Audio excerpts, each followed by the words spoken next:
A política brasileira, vamos ser sinceros, parece um quebra-cabeça gigante daqueles que a gente olha e já desiste. É uma confusão de partidos, de interesses, de crises, uma sensação de caos constante. Mas, e se por trás de toda essa bagunça existir uma lógica? Uma ordem de poder que, no fim das contas, controla o jogo de um jeito que pouca gente percebe?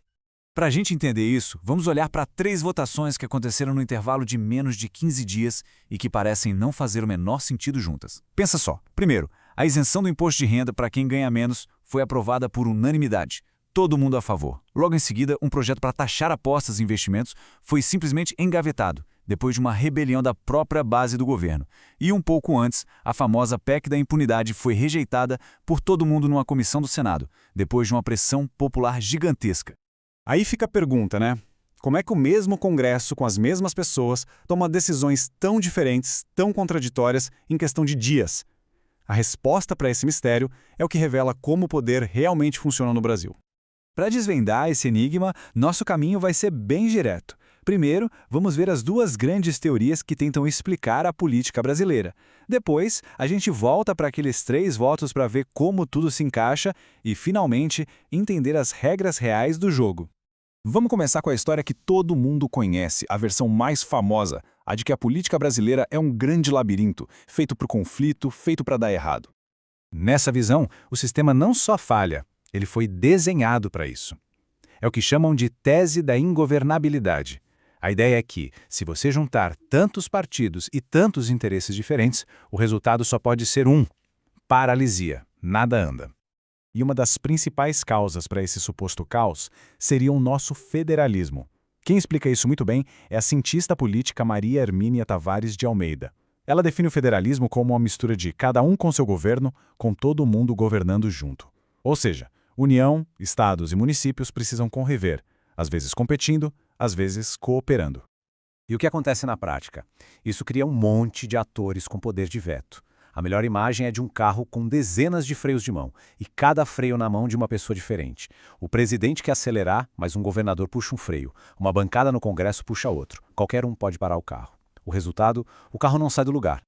Como a própria Maria Hermínia resume, o sistema vive numa tensão constante entre o conflito e a negociação. E para quem defende essa tese, tá aí a receita do caos que a gente acompanha todo dia no noticiário. Mas e se essa história não estiver completa? E se por trás dessa cortina de fumaça do caos, o jogo for na verdade muito bem controlado? É aqui que a gente entra na segunda grande tese que vira essa lógica de cabeça para baixo.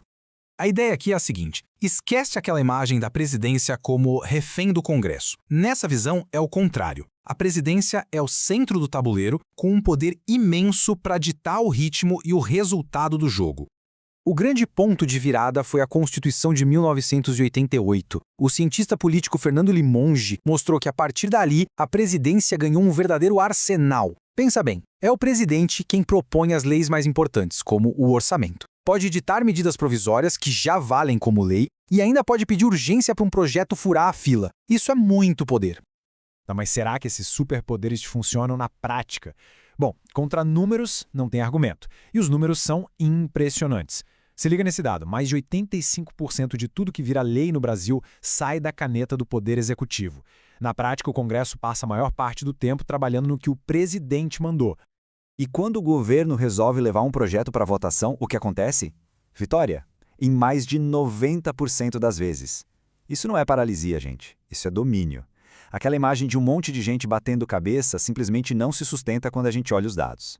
E esse gráfico aqui deixa a virada de jogo ainda mais clara. Antes de 88, os presidentes conseguiam aprovar menos de 30% do que propunham. Depois da Constituição, esse número pulou para mais de 70%.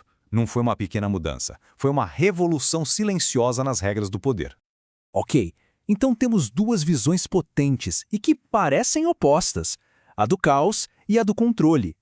Como é que elas ajudam a gente a resolver o mistério dos 3 votos? Qual delas está certa? A resposta, e aqui está o pulo do gato, é que depende do jogo que está sendo jogado. Vamos voltar aos nossos casos. A isenção do imposto passou fácil porque era um consenso, uma medida popular que não incomodava nenhum grupo poderoso. Já a taxação dos investimentos, aí a história foi outra. A tese do jogo travado se encaixa perfeitamente. Os atores com poder de veto, mercado financeiro e interesses regionais puxaram seus freios de mão e pararam o projeto. E a PEC da impunidade, aí entrou uma terceira força em campo, a pressão popular. A mobilização nas ruas e nas redes foi tão forte que atropelou as regras do jogo. Então, o ponto central é este. O sistema não é uma coisa só. Às vezes, ele funciona na base do consenso. Outras vezes, a lógica dos vetos, descrita pela Maria Hermínia Tavares de Almeida, é que comanda. E em alguns momentos, as ruas impõem o seu próprio veto, mostrando que a população também é um jogador nessa partida. Certo. Depois de toda essa análise, o que a gente pode concluir? Quais são, afinal, as verdadeiras regras do jogo político no Brasil? A realidade é uma mistura. Dá pra gente resumir em 3 grandes regras.